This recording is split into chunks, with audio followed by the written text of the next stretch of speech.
આંગણવાડી મહિલા કર્મચારીઓએ સાંસદ ગેનીબેન ઠાકોરને રજૂઆત કરી। દિયોદરના સણાદરની અંદર આંગણવાડી બહેનોએ ગેનીબેનને રજૂઆત કરી। 3 મહિનાથી આંગણવાડી કેન્દ્રની અંદર તેલ ન મળ્યાનો આરોપ છે। ન્યાય ન મળે તો દિલ્હીમાં ધરણાની કર્મચારીઓએ ચીમકી પણ ઉચ્ચારી છે। તો આંગણવાડી મહિલા કર્મચારીઓએ સાંસદ ગેનીબેનને રજૂઆત કરી છે।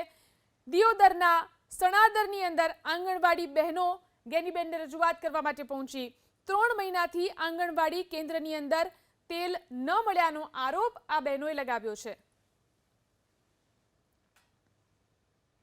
આંગણવાડી મહિલા કર્મચારીઓએ સાંસદ ગેનીબેન ઠાકોરને રજૂઆત કરી।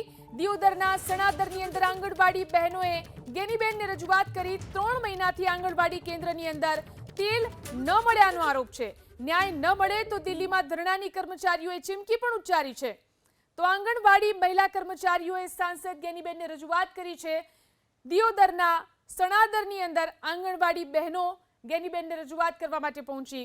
3 મહિનાથી આંગણવાડી કેન્દ્રની અંદર તેલ ન મળ્યાનો આરોપ આ બહેનોએ લગાવ્યો છે।